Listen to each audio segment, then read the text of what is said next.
Welcome to another episode. My name is Dean Vasic and follow me on X. I should have stopped that earlier, but I'm too excited to get started here, Jesse. I haven't had you on for a while. Welcome to the show. My name is Dean Vasic. Follow me on X at #Kangas, Instagram #Kangaroos Podcast. Today we are back with Jesse Cardinal. Welcome back to the new year and to the season of 2025, where we all have hopes and dreams for the team.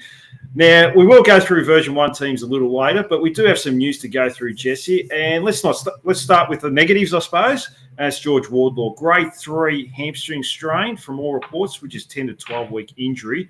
Not a torn hamstring, which is good news. But with his hammy issues, I think the club will be extra cautious here. And they might even stretch it out a bit longer, which might mean half the year. Yeah, look, my initial reaction to that one was at least it wasn't another concussion. That would have been painful. Just with obviously you had the 2 last year, you don't want that to become a habit. So my first initial reaction was, phew, at least it wasn't a concussion. Look, it is a worry. Obviously, in his junior year, in his under-18s year, he suffered a lot from hamstring injury, so it is something that he has had in the past. By all reports, he was in ripping fitness. He put on a lot of muscle, a lot of strength. He was playing really nice football, and it kind of came from nowhere, unfortunately. So, look, it is a shame. It absolutely is a shame. And I think that he was due to really explode this year and be something big. I guess the silver lining of that is, if you can take one, is that we are obviously deep in the midfield. And it gives a few other guys who are probably, by all reports, having ripping pre-seasons, a bit of an opportunity. So it gives some other guys a bit of a chance. And I think we've got a bit of depth in that area. So while it's a loss, you'd ideally like to get games into him because he should be the best of those pure mids. We bring someone else in, another soldier, as Clarko used to say. No, that's right. And I guess we might as well talk about that. We have to find a replacement in the midfield now. And who do you think that could possibly be going into round 1 and the first half of the year, I guess? Yeah, so I guess the 2 names that most people would have read about over the pre-season has been Tom Powell and Phillips. Apparently had absolutely ripping pre-seasons. Powell apparently is, if you remember Powell's career, started off quite skinny. I think then he really bulked up, kind of made him a lot slower, slimmed up a little bit. Apparently, by all reports, he's got a good mix now in terms of his ability to run, cover the ground. But apparently in the match sims thus far, absolutely dominated the centre bounce attendances, absolutely dominated the centre clearances. So he's apparently ripping it up in the centre, like dominating the others. Now LDU would be taking it, one. He's not firing. He's coasting. Yeah, he's coasting. Like Harry Sheasel as well. Yeah, exactly. But apparently Powell ripping form, dominating, looking really good in the midfield, really impressive, which is good. And apparently Phillips has completely changed around his body, built up a lot more strength, has been really hard inside the contest. So look, I'm excited to see what they can do. I think, no surprise me saying that, given that, the last couple of years I've had big raps on Powell. I think I've always been pretty convinced that he'd be a good football player. And I think last year I'll probably be the last person to give up on Will Phillips, just because I think there is a football player there. So I'm glad to hear those reports. Nothing would make me happier than for those 2 to come out round 1 and absolutely dominate. I still found it hard to fit everyone into my team, even with Wardlaw out. It makes it a little bit easier, but there's still a lot of midfielders, so they're going to have to be diverse in terms of what they can do. The good news is there's probably, 3 pure mids in terms of Powell, Phillips, LDU, and then you've got your Parker, your Sheets, your Simpkin, who can go in there. There's a couple other guys who can go in there, but it looks pretty settled for at least that round 1 game. But yeah, look, Wardlaw obviously out. It's a shame. He'll be out for probably 1/3 of the season. So at least, yeah. So, and not going to rush it back. So look, 1/3 of the season sucks, but I guess we get to give some other guys an opportunity, which is going to be good to see. I think it's going to be good to see. In all honesty, I think Tom Powell had a pretty decent year last year. And he had a decent year playing in a range of positions. Hardly got played in the centre bounce. Did at the start of the year, and I actually think he statistically was very good. It's just that they didn't feel the mix was right with him, LDU, Wardlaw, probably a bit too much of the same. He probably found himself centre half back, centre half forward, wing, which is probably good for his development. So, yeah, look, at the end of the day, shame for Wardlaw, but I wouldn't be getting too upset yet, no offence. I saw a couple of people say, when are we going to start talking about Wardlaw? Is it best to move him on? I saw a couple of comments around that, when are we going to start saying that he's a liability? Yeah, look, I don't think you're going to write any player of his calibre 3 years into his career. That's absurd. No, that's right. I mean, Cyril Rioli, and I hate to bring up that name with all the history that's happened there, but he had a lot of hamstring problems in his first few years of his career, and he started to sort himself out. There's been a number of players that have had soft tissue problems, and they've seemed to sort themselves out. It makes no sense to trade someone at their lowest value right now as well. No. At the end of the year. Another couple, just Link McCarthy, obviously had an injury prone career at Geelong, went up to Brisbane. I mean, there seems to be a lot of players that got to Brisbane and don't get injured. I don't know. It must be the water, the temperature, the air. I don't know. But the players go up there and they're just fit. But yeah, look, there is a lot of players who have soft tissues early in their career, just because I don't think they've got the makeup right. They're used to going, and Wardlaw is an exploit. He'll go. We all know that. So it is easier for him to find an injury. As he gets older, his body will. I mean, he's still a young kid. I think people forget that. I mean, what is he? He's 20. Yeah, he'd be 20. Yeah, he'd be 21 this year. I'd say so, yeah. I mean, he's still a kid. He's got years before his body is probably able to keep up with what he wants to do. So, yeah, I'm not concerned at this point in time. No, not yet. He was fully healthy for all last year, and I think people have forgotten that as well. Outside of the concussion issues I'm talking about, as far as soft tissue problems, hamstrings, he was fine. I did hear him mention when he did play, when he did have hamstring issues, he never did any leg weights when he was playing junior football, which is probably a reason why he tore his hamstring a number of times, or not tore it, but strained it a number of times. So it sounds like it was just a workload issue, and like you said, probably just just took a step in the wrong direction. Probably muscle was already fatigued and just felt it, and that's how it goes, unfortunately. And now, do you think it might get spread out a little bit? Do you think maybe someone with a bit of experience, the bigger body like Luke Parker, might get a few more CBAs in there as well? I think they will. I mean, so this is where I'm torn. There's a lot of players who can play in that midfield. We know what Josh Simpkin can do. He'll get some centre bounce attendances. So will Luke Parker. You're not playing them just to play forward. They'll go in there. Probably. I'm hoping somewhere between 20-30%. That's fine. Sheasel should be around the same mark for mine. Again, I think he's dangerous ahead of the football. Half forward flank. I like him playing half forward flank, getting into the contest, pinch hits in there. Yes, he's probably our best pure mid in terms of what he's going to be able to do. But yeah, look, it's getting that mix right. It's going to be interesting. I think in all of my teams that I've put up or thought about, I've almost put McKercher in there, and I know he's still young and his body won't be able to do it all the time.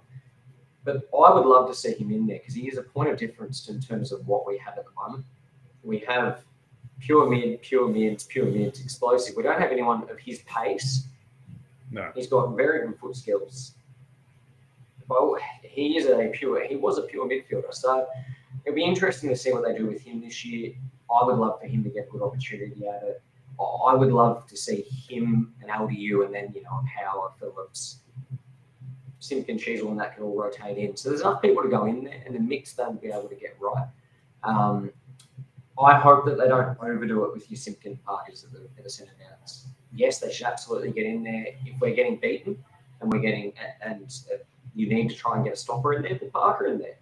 He should be able to hopefully calm people down and get things back on level terms. Hopefully, I think that's the intent with him. So I think they'll still go starting mid of an LDU, probably a Powell, and then one of the others there, maybe Sheasel. But we've got a good mix. And I think it's just about not picking who are the three best players, but who are the three best who are going to work in conjunction.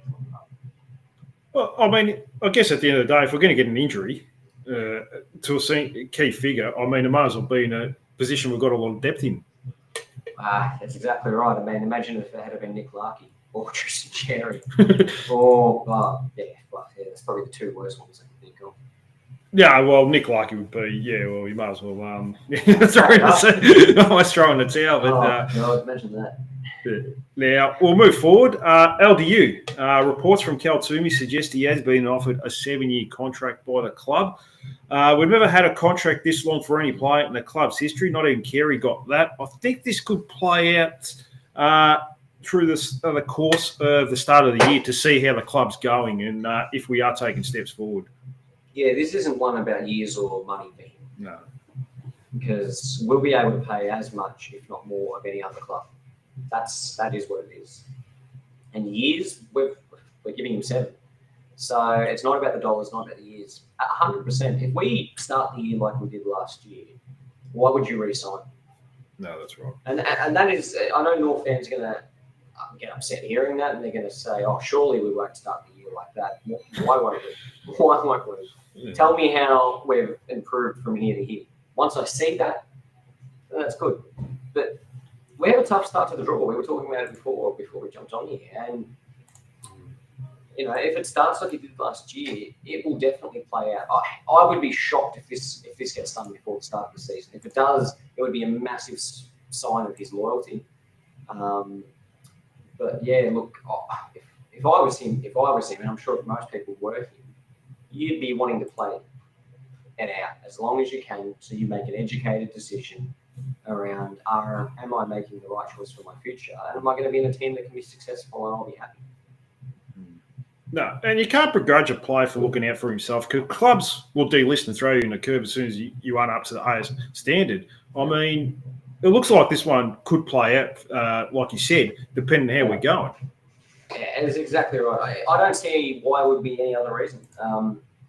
We'll pay as much money and as many years as anyone else. So it's not about those things. It's literally about, can he see a future with North Melbourne? Are we going to be a successful environment? He just wants to see improvement. And I think that's what we need to show. Look, which club are the biggest concerns for you? I don't think St Kilda would be drawn to that. It's more. I feel it would be more the bigger Melbourne clubs if Collingwood came out and said, "All right, we can offer you this." Well, the two names that he's linked to are what? Essendon and St Kilda. I mean, Essendon's linked to everyone. It's almost sideways, really. Without being disrespectful to those clubs. I mean, I don't see either of them featuring in finals this year. They could, absolutely. They probably have enough upside, both of those teams, that they could. But so could a lot of teams. So, they're two teams that haven't really been successful for a fair while of time. Sure, sideways when we win 3 games and they win 8 or 9 games, it's still more wins. But you are right. It's more, it is those big clubs. And when I mean those big clubs, I mean if a Carlton came out and offered a big wad of cash, and Collingwood or even a Geelong came out and said, "Yeah, we want LDU." They're the ones that you've got to look after, because they're the ones who will take the player. It is going to be purely form based. We have to start the year well, and if we don't, and he moves on, then that's our own fault. No, that's right. It is our own fault. I'm not going to blame him if he goes, "No, I want to move to somewhere more successful where I'm going to have a better career." I don't know why you wouldn't do that. Anyone would do that if they weren't happy with the job. No, that's right. I mean, do you think like a contract situation could cause a distraction for the playing group, similar to a Zurhaar last year, I suppose, because we waited on him for pretty much 3/4 of the year. But I guess at the end of the day, the quality of play is very different here to a Zurhaar. Yeah. Look, I think he's a different personality type. I think obviously he's a different personality type, but I don't know how much the Zurhaar one distracted us. It played on a lot longer than it should have, and I'm not going to say we paid overs because I got in trouble for questioning Zurhaar on X the other day. Did you? Yeah. A few North fans weren't happy. I didn't have him in my starting team. Oh, wow. Okay, we'll talk about that soon. Yeah. I had a few choice comments to make about it. If you're listening, Zur, apologies. But, look, I don't think it will. I think this will play out worse than that in terms of people will be concerned about it, and I think players will be thinking about it because it would be a significantly bigger loss. There is a part of me that sits here and people are going to go, "You can't think like that because you can't keep losing players." But there is a part of me that said, worst case scenario, he decides to leave, he He goes somewhere else. We get paid. We would ask for a lot back for him, and ultimately, we've got a whole heap of midfielders. I mean, I'm not saying that losing him isn't going to be an absolutely terrible thing, but if we're going to lose someone, at least it is a midfielder, and not one of those midfielders who are under the age of 21, because they're the ones who are going to be playing in a team when we're successful again. LDU probably should be as well. He's still, fairly young, absolutely, but I don't think it would be as big of a loss that a lot of people do think for the long term. But the flip side is you can't keep losing players, and it's just bad for culture. He leaves, you get 2 or 3 other people say, I want out, even if they're contracted. So that's probably more my concern. No, that's fair enough. I think, that's a concern for a lot. It wouldn't be hard for, like, if we're, winning 3 games for the next 2 years, Harry Sheezel sort of just says, all right, I'm under contract for 4 more years, but I want to get traded. 100% contract is irrelevant. A contract is so irrelevant players have all the power in the world, and the clubs have very little, funny enough. So a little bit different to, American sports, but I guess we don't pay the same, so you can't have a club just move you at a whim. It doesn't work like that. So, it is a worry, and we do need to build culture. My gut feel is that he's staying. I think he's staying. Yeah. I think he will as well. I'm not concerned at this point in time. I think he's staying. He's come out and said that he wants to stay, I think, at least twice. He's been pretty strong on it. He just wants to see some improvement, which I think is fair enough. I don't think he's not, and people are going, oh, well, we're not going to come out and win the first 5 games. That's not what he wants. He wants to see it. What he doesn't want to see is us play like we did for the first half of last year, losing by 100 points every week. He wants to see us come out and play like we did the second half of last year, where we were competitive every week, get a couple wins, but just be competitive. That's what you want to see. So, look, I don't think he has unrealistic expectations of what we're going to do this year. So I wouldn't worry about that. My gut feel is he stays. And I think he appreciates a lot that the club did for him, obviously, with losing his father. He did, at the start of his career for the first couple of years, there was a couple of question marks on him. It took him a little bit of time to get into. He wasn't a Harry Sheezel where he came into the team year 1 and was impactful. It took him probably to year 3. 4? Yeah, I reckon it's year 3. Yeah. Yeah, it's about year 3 or 4 that he really started to show signs. And I think he's liked how the club's looked after him. So my gut feel is he stays, but if we lose by 100 points every week for the first 10 weeks, then I don't like it. No, that's right. Look, it was looking pretty precarious with even Cameron Zurhaar for the first half of the year. We were sitting here talking, well, he's gone. He's not going to stay. Why the hell would he stay for? Even Mark Hello was sort of saying we should just drop him because he doesn't look invested. But I think I said the same one day. I think I said the same about LDU one day as well. Got that one wrong. Yeah, so we'll see how it plays out. We can't worry about it. It's out of our control now, and up to him. We had announcements of captaincy and vice captaincy. Jai Simpkin, the sole captain this year. Luke McDonald stepping down to focus on his football. Harry Sheezel and Nick Lucky, his deputies. Happy with just the sole captain now, Jesse, and just the 2 vice captains instead of having, it seems like a whole list of leadership people. Yeah, it's an interesting one, isn't it? I guess talking about the captaincy first, I'm big on having a single captain. I don't like the dual captaincy because that's the whole point of having a leadership group, is to share the leadership. But you're appointing you only have one boss. You're appointing the person who's leading that group, who's the spokesman for that group externally, driving the standards. I think it makes sense to keep it as Jai. It makes complete sense. People were saying, oh, you should give it to Sheezel or Larky now. I mean, there's part of me said that would be bad for culture. And there's a reason why they voted for Simpkin the last few years in particular. I have no issue with him being the sole captain. I don't think he's going to be doing that forever. I think it's probably, this year, next year, then we'll see what happens the year after. People saying put Sheezel in now. I mean, he's 20 and he's vice captain. Just leave it at that.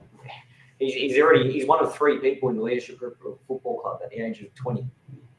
So just leave it at that. Otherwise, we all saw what happened with Melbourne and Trengove and Grimes. Grimes. Yeah. I mean, they made them dual captains at 20, and that destroyed I think it obviously destroyed their careers as well as injury, but I think it killed them in terms of their form. So I like it. The interesting one for me is the small leadership group. You see, every club in the league has a leadership group of like 5, 6, 7 people. Last year, how many people did we have last year? I think it was 8 or 9. I think it was a lot. Yeah, that's absurd. I saw it last year and I didn't like it, and I just don't like it because you're giving half your leadership group, you're giving half of your playing list a leadership role. It doesn't make sense to me. Two is an interesting number. There's a part of me that goes, you kind of should have a representative from your back line, a representative from your midfield, your forward. That way you've got leaders spread around the ground. They've gone Larky, who I completely agree with, 100%. If Jai had wanted to stand down too, I would have given it to Larky. So I'm all for him being vice, 100% on board. Probably one more would have been nice, but look, go with a group of 3 and back them in, 100%. It's not like our other people aren't going to be vocal and still stand in. No, that's right. Luke Parker's not in the leadership group. People are going, oh, he's not in the leadership group. That means why do we bring him? I'm like, it's fine. He's coming to the club and he's not going to do what he knows he's been brought in to do, which is lead. He doesn't need to be in a group to lead by example. Yeah, it's not just out on the football field; it's standards off the field as well. He wants to see that. So, and look, everyone can be a leader in their own right. I mean, we talk about Harry Sheetal; he's only 20 years old, but he's a born leader almost. He's tremendously gifted at whatever he does. So, I guess that leads to my next question. I mean, it's a matter of time before he is the next captain of the club. There's no doubt about that. How long till he takes over, you think? Yeah, so in my mind, well, how old's Jai now? How old is Jai? He's 26, I think. Yeah, so let's have a look. He is 98. Yeah, he's 26. So he's 27 this year. Yeah. So probably 28, 29. Yeah. So I think he captained solely this year, solely next year. Year after we make a decision whether or not then we do a duel with him and Sheezel, or he passes it over. I think he's got this year, next year at a minimum, and then we see what happens from there. I wouldn't be changing it dramatically this year or next year.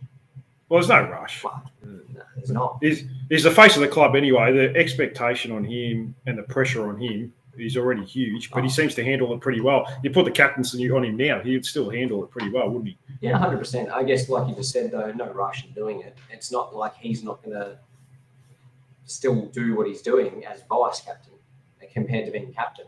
He's going to play exactly the same. I just don't see the point of doing it on him yet. Let him keep. He's already a freak of a player. Let him just keep getting better. Let him just keep focusing on his football. No. I think it makes perfect sense. So I wouldn't be worrying about it. People saying do it now, don't do it now. Just wait a few years. No, I mean, I suppose it's a similar boat to Nick Dacos. I mean, he's going to be the captain of Collingwood soon enough, but there's no rush with him either. So, very similar players. All right, let's move on to your version 1 team, a very controversial version 1 team, Jesse, by the sounds of it. We might as well go. We'll start with the back line. Who you got as your back 6? Yeah, so this one, funny enough, was probably the most settled. I know. Which is saying something, isn't it? Look, so I'm making some assumptions around injuries here with some of the ones that are 50-50. I've got Logue at fullback, Archer back pocket, I've got Claw in the other back pocket. Then I've got Charlie Coleman at centre-half back at this point in time. I've got Caleb Daniel, obviously, coming off the half-back flank. He'll take the kick-ins, but off the half-back flank for the rest of the game. The other one is an interesting one in terms of, do you put McKercher there? Do you want to put Gota there, or do you put Hardeman there? I think I'd be happy with any of those 3 people playing it. I'd not be happy with Zach Fisher playing it. I have Zach Fisher in my team, but we'll get to that. But I don't have him playing on centre-half back line. I don't think it makes sense. He just shanks the ball. I don't need that. Give me one of those other 3 any day of the week. So I've gone Gota because I would love him to have I think he can play wing as well. And definitely. I think he'll turn into a winger. But playing with the centre-half back line, he knows how to defend. We saw it against Toby Green before he did the Achilles last year. Really good first 3 quarters on him. Really good kick. I like him. Put him in there if he's fit. If he's not, you've got the other option. So I've got Goda at the centre back.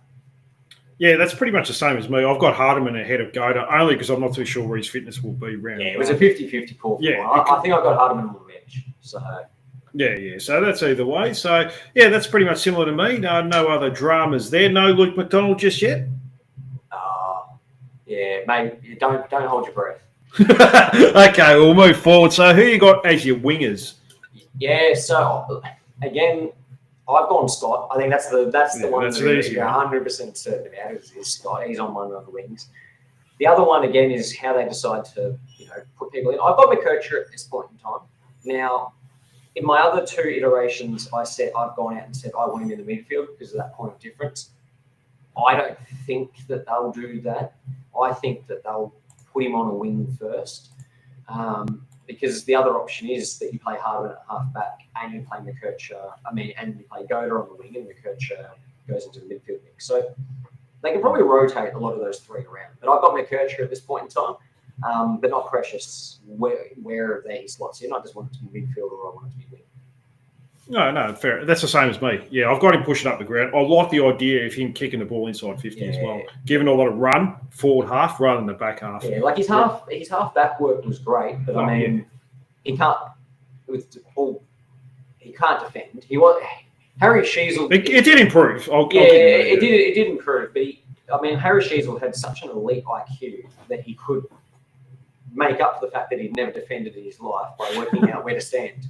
McKercher, you got caught out at times. That's not going to happen with a Hardiman or a Goda. So I think it makes more sense for one of them to play behind the ball. He plays higher up. You want him delivering to the forwards. No. And centre square, this one will probably be fairly easy as well, I would have to think.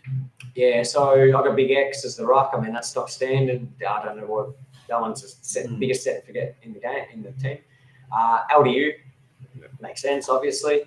I've got Powell in there and I have Sheezel at this point in time. Now, I think my change is I've had Sheezel on the half-forward flank for most of it, and I would prefer he split to probably 60 to 70% on the half-forward flank and then 30 to 40% in the guts. But I would start him round one in centre and then let him drift forward. I've got him in my centre at this point in time. They're pretty much the same as me. I've taken Wardlaw out, obviously, and I put Powell in there. So very much similar, pretty much the same. So, there's no problems with that. I don't mind the idea of having Harry Sheezel for the first CBAs, when the game is hot, you want your best players right in the midfield, so especially early in the game. The forward six, this is probably where it's going to get a little bit controversial, I'm going to guess here, Jesse. We'll go with the half forwards first. So I've got Luke Parker, obviously, makes sense. I've got Jack Darling. Now, I'll come back to him, but I've got Jack Darling at centre half forward, and then I've got Jai as the other half forward. Now, I don't like. There's a part of me that doesn't like having both of them at half forward because it just seems like I'm robbing myself of another genuine forward target. But if I don't put them there, I don't see how they're all going to fit into the team. I just can't see how, with the team of people that I want. So in my team, they're both the half-forward flankers. I don't think it's it's going to be an interesting one. Look, the one thing about Stemkin is he does apply a lot of pressure. He loves to tackle. I even toyed about having him as the other forward pocket player. He's just not probably dangerous enough in front of the ball, but his pressure is really, really good. So, I've got that at this point in time, but I think they'll really chop and change that a lot. Yeah, well, apparently in pre-season in the match sim, they've got those two boys, Parker and Simpkin, playing as high half forwards. So it makes sense. That's fair enough, and I don't mind that. Jack Darling, obviously, as your big key target. He could be washed. I'm not too sure. I wasn't overly convinced on him, but what do you think about him? Yeah, I copped a bit for that one as well. Look, my comments were, and again, I've only been down and watched half a training session, so I've not watched any of the others. All the rest of it has been via reports or videos. All of the reports I've read have said that he's been underwhelming, that he's not looked 100% fit, that he's been struggling. I don't think he's done any of the match simulation. I think he's just been running laps. and that he's struggled with even some of the skill drills. They're just the comments I've read. Could be a lot of bias, and if I'm wrong, 100% happy to be wrong.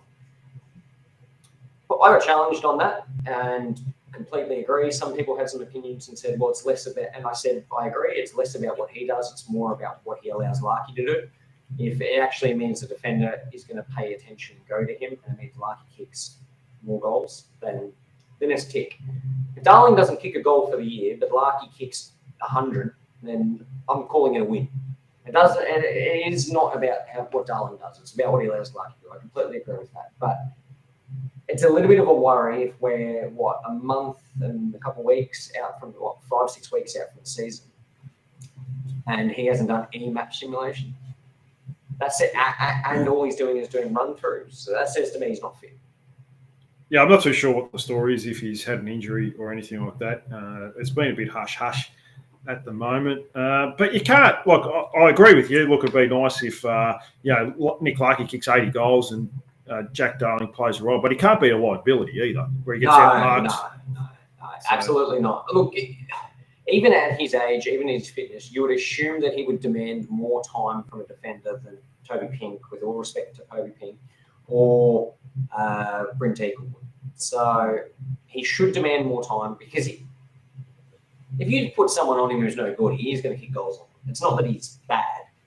He will kick goals. Similar when we played him last year, we put undersized players on him and he played a ripper in Tassie. Yeah, well, that's 100%. Yeah, that's 100% right. Look, you know what? He might do a Jared Waite. I don't know. He might do a Jared Waite and come out and be an absolute freak.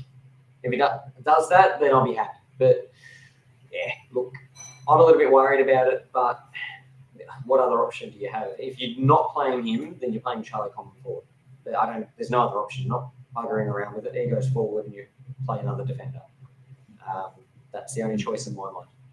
No, fair enough. And full forward line, obviously Nick Larky's a full forward. Who you got next to him? Yeah, so I've got next to him, I've got... There we go, got it back. I've got Curtis, obviously. Paul Curtis apparently having a really good preseason, which is great. I've gone Zach Fisher. Now, Mark wasn't happy. Yeah, Mark wasn't happy about this one. He asked me where his favourite was. I've got Zach Fisher there for a couple of reasons. One, he's an older player. He's experienced. He's played a lot of football. I don't think he's a defender. Well, I think we saw that last year. He can't defend. He's not also a fantastic field kicker. He's a really good player at running. He's good at running, getting the ball. He's got speed. What are we lacking in our forward line? Speed, pressure. The other, because you've got, Darling down there doing whatever he's doing. You've got Jai and Parker who aren't really forwards, who are going to be applying a bit of pressure, marshalling people around, really going up into the midfield. Same as Sheasel when he's down there. So realistically, of that line, you've got Darling who's past it, you've got Larky, and you've got Paul Curtis. I've got two forwards and a forward line of 6. So people are going to say, why are you putting Fisher in there? Well, what are our other options? Charlie Compton, you play 3 tall forwards. I reckon they'll try that at some point during the year, and I don't blame them for doing it. Absolutely. I wouldn't be surprised if they did it round 1 to try and stretch the votes, especially now that Jamara is out and a few injuries. I wouldn't be surprised, and I'd be happy to see that. Actually, I 100% want to see that, because it looks like, with Whitlock and young Dawson, they're playing them all as defenders. Everyone's playing down back. Marley, everyone's gone down back. I've heard. Yeah. So I think long-term Common still is a forward. But at this point in time, you've got Curtis and you've got Larky. So the other options for me were what? You've got, what's his name? The new guy from Sydney, the State Lions. Constanti. Yeah. Apparently he's looked pretty good. Apparently he's looked okay in there. He got injured, I think, and only just played a little bit of the last session. I think a goal or 2. And his whole thing as a junior was pressure. If he's fit, I'd love to give him a go, because if his game is built around pressure, then that's fantastic. But let's just assume that he's not 100% fit at this point in time. So your options are, yes, Robert Hansen Jr., or you have, Geordie Payne. Geordie Payne, yeah. Geordie Payne, apologies. Who else? Dersma, who has been injured for most of the preseason as well and is only just coming back. Geordie, I think, has got a bit of time. He's still very, very young. he needs to build a bit of muscle from what I saw last year, but he looks like a talent. I rate him. I'm glad that we have him on the list, but I think he needs a bit more time. So then it's Robert Hansen Jr. or Zach Fisher. I'm going to regret saying this, but maybe I'll count it. Maybe I'll do a Tristan Jerry when I said that we should delist him. I am not sold on Robert Hansen Jr. yet. I'm not sold. Maybe I understand that I'm probably in the minority on that one. I just haven't seen enough of him to tell me that there is a AFL football player there. I've seen bits and pieces, kicked a couple of good goals, but just drifted out of all of his games. Just drifted out. No impact. And I think some of that is confidence, 100%. Some of that's fitness. He's still a young player, small body. But I also don't want to expose that round one against the Dogs. I would rather a Fisher and just say your whole role is to be fast, to tackle their defenders and keep them accountable. Just apply pressure. And he's played as a forward before. I mean, we forget he started his career with Cripps in the midfield and then he drifted forward. And that's where he's playing his best football, yeah. I've gone on it because I think it's his best spot for the team. And I think that you can rotate other players in there and he can also go other places on the ground. So if you have an injury, he can drift around. So I think it's useful having him in the team. Some people could say he'd be good as a sub.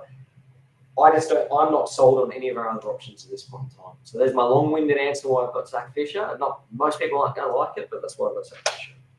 No, fair enough. Apparently, he has been doing pretty well as a rebound defender in pre-season. But, look, I mean, if it doesn't work forward for you, Jesse, we'll just put him in our default and just as a rebound halfback player like we do with everyone else. Well, based on our pre-season, everyone's playing in defence. There's no forwards. Yeah. It looks like it at the moment. That makes perfect sense. I guess another concern for me is with Robert Hansen Jr., do you know how many forward 50 tackles he laid in 7 games last year? One. It was 1, yeah. So, and that's the big concern. He doesn't have that forward half pressure. And going into round 1, you got Bailey Dale, Williams, good users of the football that give you a lot of drive. You can't just have a person just floating around. No, that's my biggest concern on him. I think he could become a player who kicks goals, but that's almost irrelevant to me. I think I said multiple times last year, if you can give me a small forward who will lay more than 1 tackle per game in the forward 50, I don't care how many goals they kick. Mark's going to hear this. He'll be joining shortly. Patrick Elwood has come in. Isn't he training the back line? I think everyone's training the back line, like we just said. I think Fisher is, isn't he? I'm pretty sure he is. Again, I've gone with what I personally think, and that's purely because I think we need pressure down there. Like you just said, we don't have anyone down there who's going to lay a tackle. So I want someone down there whose role is to tackle. And I don't think we have any other options unless you're going to play Sheasel down there as well and then play Sheasel, Parker and Simpkin. No. So someone's going to lay a tackle. We need a player who can lay a tackle. But yes, he's training as a defender. I think it's unlikely, but who knows? No, I like it. You've got to be a bit different, and there's nothing wrong with that. So it creates a good debate there, Jesse. So and your answers were in depth and detailed, so it made perfect sense. And I think Zach Fisher's best football in his career has always been in the forward 50. Interchange, who you got on there? Yep. So there's no Zerha. There's no Zerha on my team. I think I said that to you before we joined. I'm sure that didn't create an outrage. I have Phillips. The reason I have Phillips is because apparently he's absolutely tearing it up this preseason. Apparently he's put on some muscle. He's looking really fit. He's dominating the centre clearance. Him and Powell apparently are just become a two-man team, albeit it is preseason against the rest of our mids. So let's take that with a grain of salt. But I back him to the hill. I backed him all last year. I think there's a player there. I'm going in. So I've got him on my bench. Wouldn't be surprised if he played in the starting team, though. I've got Hardiman. I think we talked about that before. Him and Goda, you can interchange the two. I've got Ford, and apparently Ford is having a really good preseason. Apparently he's looking pretty strong at the forward line. I also like the fact that he can drift backwards. We've seen him take some good marks in the back line before when the ball's down there, and we've seen him play wing. He has another option if you want to play a tall marking winger. So I think he's got a bit of versatility. I like Ford. I've got Dersma. Now, I don't think that they'll go with him round 1 because of the fitness, etc. But I'm also aware of the fact that he needs to be in the team. We need to be getting games into him. I think he's a highly skilled player. He's not a high position player. I like that in training they're playing him down back. I know that sounds silly, again, with what we just said. But I think if we saw that one VFL game, he played midfield and had like 38 disposals and 3 goals or something. He looked like Nate Fyfe running around. I would love for him to get a couple of CBAs. I'd love for him to be in a position on the ground where he can find the ball. Because he's playing in the hardest position, which is the North Melbourne forward one. As a junior, it'd be impossible. So I've got him in the team because I want to get games into him.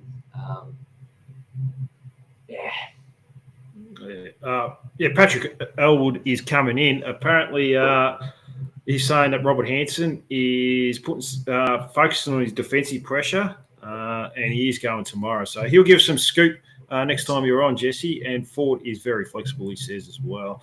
So, I like Eddie Ford. He's been playing deep forward in the match sim, which I think makes it hard for him to get a game, if anything, because we've got a number of those, like Paul Curtis's. You talk about Zane Dersma. I mean, competition for spots in that half forward line is quite tough, isn't it? It is.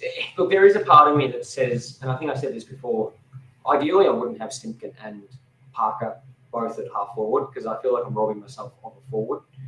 Ideally, I'd like Ford as one of the centre half flankers because he can get up the ground a little bit, can mark it, bring the ball back in, kick goals.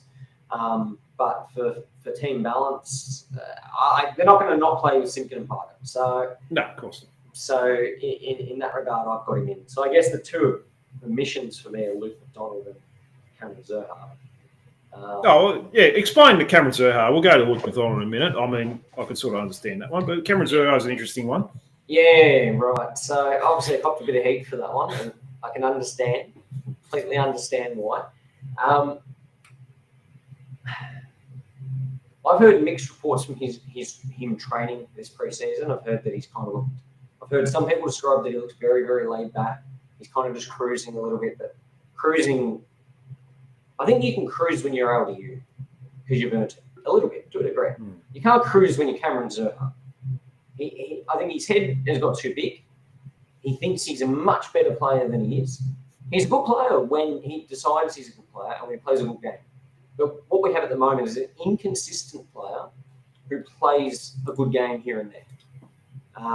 My biggest concern with him is when he first came into the team, which I think was around the Reece Shaw era when he was interim coach. I think it was around that year. What did he get into the team for? Applying pressure. His tackles, I remember him just absolutely smashing Dustin Martin in a tackle, and I think that got him the spot in the team. Where did that go? He turned into a player where he just wants to be a showman, kick goals around the body, be a bit lazy, just thinks the ball's going to come to him.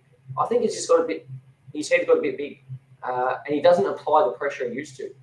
I actually don't want him to be this marking forward who tries to do mercurial goals. That's not what I want. I want him to go back to what he was, which was hard running, hitting the man, applying pressure. They called him the Bull for a reason.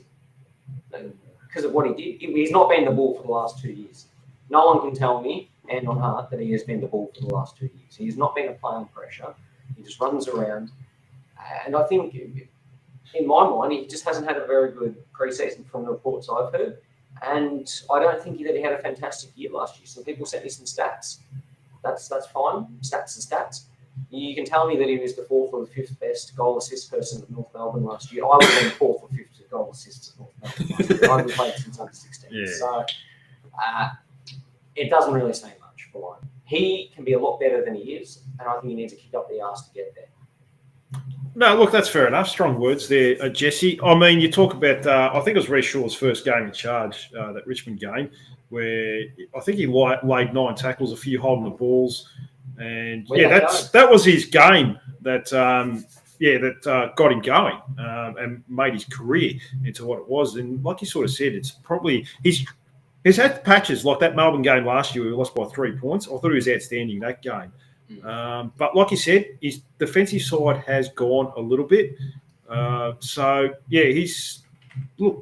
if he doesn't show enough form, there's plenty of, like we just mentioned, there's plenty of other people that can come in and do a job in that similar sort of position, playing high half forward or in the forward 50.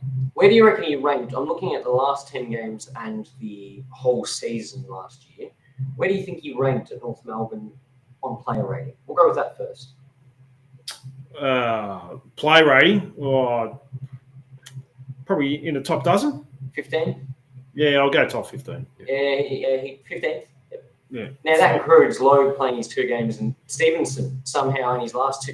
You know, Steve-O in the last 10 games played 2 games and he was the 5th best player at North according to player rating. So if you ignore those 2, him and Logue, he drops into 13th. His last 2 games weren't too bad. He got he played half back. He went out with a bang, didn't he? Kicked that goal against the Tigers. Yeah, he kicked the goal. He had a poor first half. He was copping a lot of abuse, and then pushed up to the wing in the second half and looked actually pretty good. But I think he got injured after that game, and that was it. So yeah, wasn't coming back from that. Look, I just don't think he had a really good year. People are trying to tell me that he did, and that's okay. Everyone's able to have their own opinion, but for mine, he wasn't that great last year. If I look at all the players who played last year for the whole year, he's maybe 10th. That's just, it's not good enough. Top 10, yeah. It's not. He's a better player. I think he's a better player. Like 10th at North is like 30th at any other club. Well, yeah, you're a fringe player. other than West Coast. Richmond. Yeah, Richmond at the moment. So, Luke McDonald, we'll move on to him. Now, you don't have him in the best 23 at the moment. No, I don't. Look, I don't want to be disrespectful to him because he was captain during a really hard time at the club.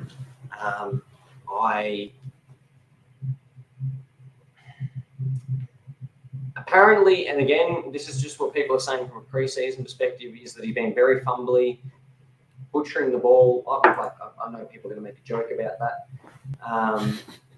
But he just hasn't looked that good at training from my reports that I've read. Look, I think he will be in the first starting 10. I think they'll play him. But I don't think he's best. Tell me where he fits in our team. I've got him on a bench as in the back 7. Would you want him, though, for the year stealing a game off a Hardiman or a Godel? Or they're probably there too. I think his best is still good enough as a floating intercept player. I haven't seen it enough. I like the experience he brings to the team. Look, generally speaking, in the first few weeks of the season, teams will go in with a bit more experience rather than play the young kids. You might see someone like a Dersma miss out early so we can get a bit more experience, get those senior bodies in. Look, he wants to focus on his football, which is good. I think he's 30 now. So, look, as far as prototype goes, he's played 150 or 200 games or something like that. I don't know off the top of my head. He's perfect for that. But if his form's not good enough, he will be at a team quite quickly. It happened with Andrew Swallow. As soon as he gave up the captaincy, about 6 weeks went downhill, yeah. Yeah, he was out of the team. I think my concern about Luke McDonald is he's lost a yard of pace. Getting older, I understand that. I don't think his defending was that good last year. I don't see it. I just don't see what he's going to offer the team because he was getting. I think we came on every week frustrated. He was losing one-on-ones that I thought were pretty. There was just a lot he was doing wrong. Maybe losing the captaincy, not thinking about that, it's going to maybe it's going to make things a bit easier for him. Hopefully, it does. Maybe because he was a very good player in his first year, so we know his best is good. Maybe he'll be one of those ones who comes back to it. I hope he does. I hope he does because he seems like a ripping bloke. But he's not in my team because I think we need to look forward. And I would be bringing him in he'll get games, but I wouldn't want him playing every game. A little bit like the Liam Shields last year. No, look, that's fair enough. Apparently, Patrick would come in with Cameron Zerr came 6th in the BNF. So the coaches like what he's doing, but coming 6th in a pretty tall team, that probably doesn't mean as much, does it, Jesse, I guess? Oh, yeah, not for mine. But I completely understand that I'm in the minority on the Zerha one. And look, I've got a shirt of him. I love what he does. Maybe I'm being a really hard critic because I was a big fan of him early. Maybe that's why. But yeah, look, yeah. No. Look, Let's see what happens. But yeah, that's right. I just want him to get back to what he was doing, which was applying pressure, because that's what we so desperately need.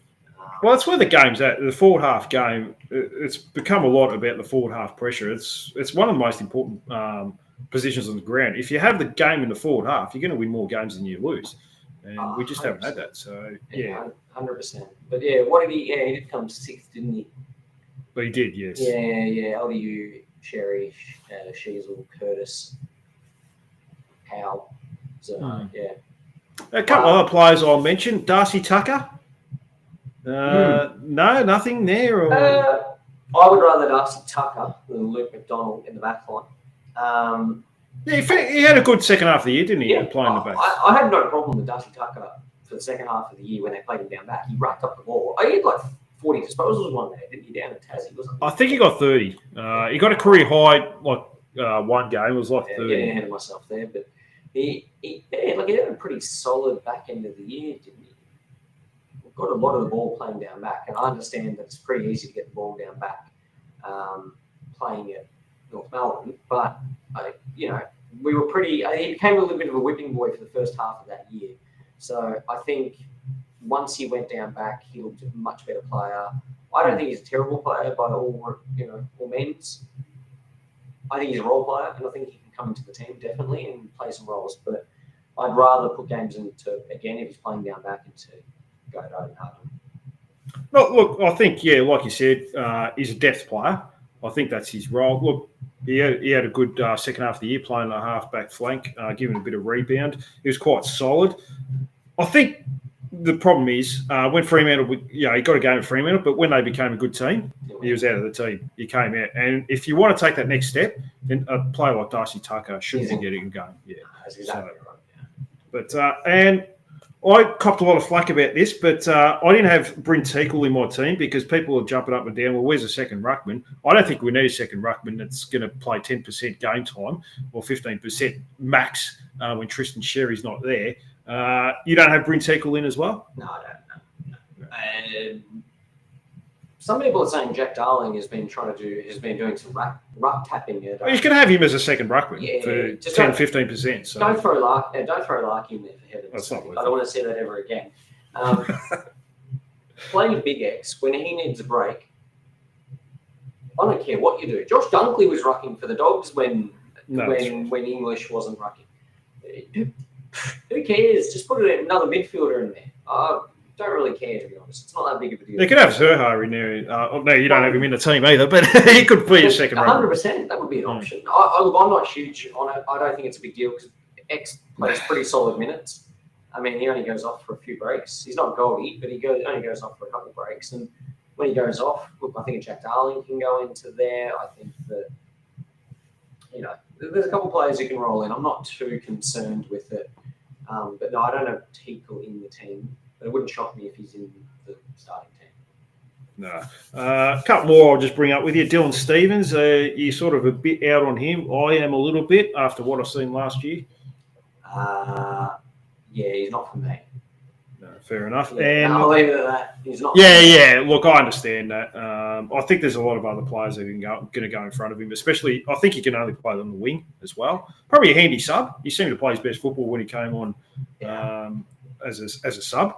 But outside of that, I just don't think he'd be – I think he'll get games when there's injuries or suspensions, but, not in the best 23 at this stage.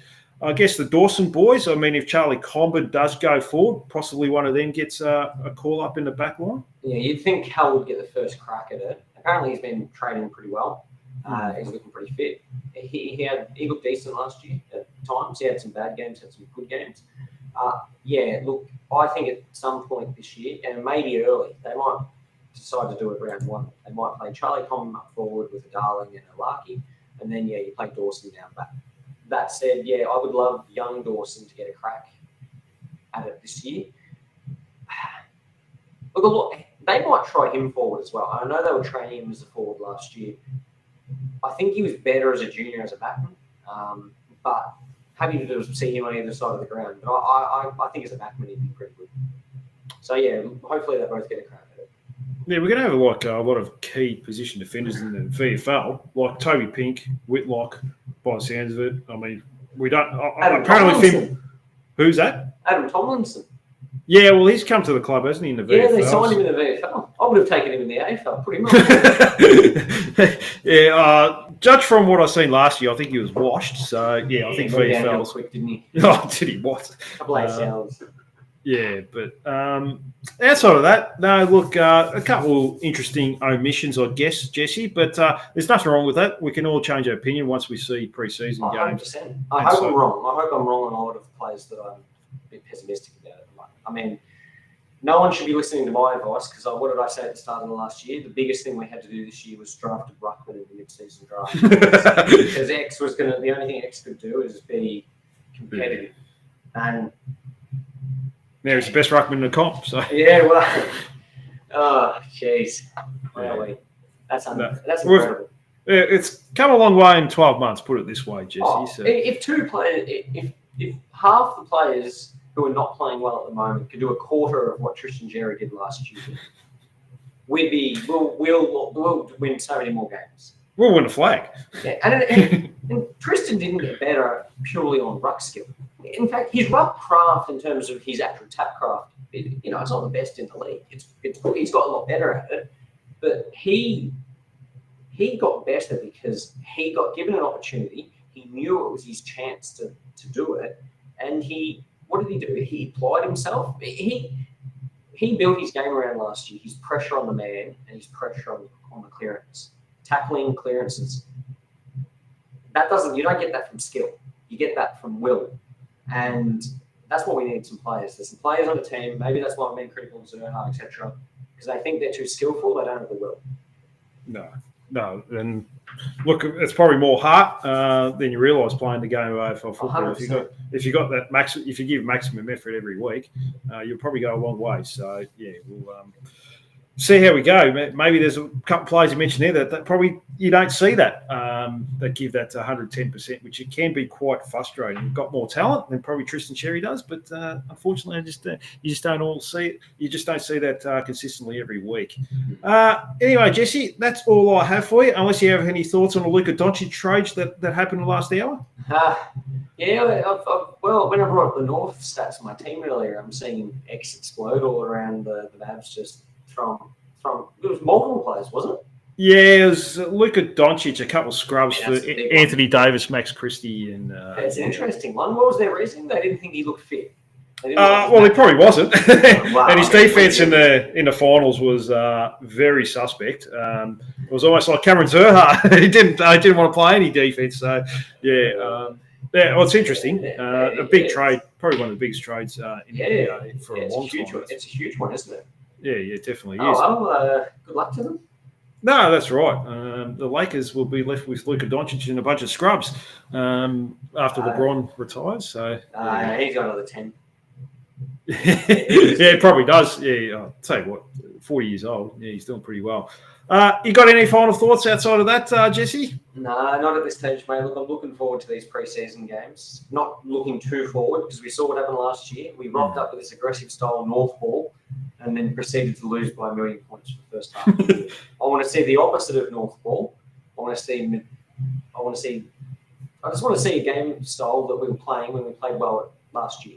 They're hard on the contest, competitive, heart on the line. That's all I want to see this year. A lot of teams talk it up like, this year we're going to go more down the corridor, we're going to run and gun and all that. But by round 3 or 4, teams just go back to what they know. It was like Melbourne last year, I think, started pretty similar. We're going to run and gun, we're going to attack the corridor at all costs. And you get a couple of bad quarters, and all of a sudden, let's just go back to what was working. So the only time, it's not, you know what, it's the clubs who are not saying anything, who roll out a game style like Hagen's Paddock, Clarko. I mean, he redid the game at Hawthorn. You've got multiple game styles that coaches are famous for. They don't come out and publicise it. They build it over time. No. I don't want to hear no North ball. No more North ball. No. Unless we actually start playing North ball, then we can do it. If we play good football, carry on like the Hawks. That's fine. But don't do that when you're not winning. Yeah, Clarko's cluster there for a while. I guess GWS play that Orange Tsunami and Yeah, so create your own identity that's very different to this North ball. Don't do that again. That had no defense. I never want to see that again. No, fair enough. Well, Jesse, thank you very much for coming on tonight. I really appreciate it. It was a long chat. Lucky we didn't get Mark Lowe on tonight. Otherwise, I might have been gone for about 3 hours. And it would have been crossed. You'd probably still be arguing about Robert Hansen Jr. not being in the team. But I appreciate you coming on. And this is going to be a regular thing now. So I'm sure I'll chat to you soon. Thank you. No, thank you. To everyone for tuning in as well. I'll be back early this week. Like, subscribe, give me a follow, and do all that fun stuff to help the show. Until then, bye for now, and go Roos. Yeah, that's it, mate. We're out. So, yeah, thanks for coming on, mate. So, mate. no, that was, yeah.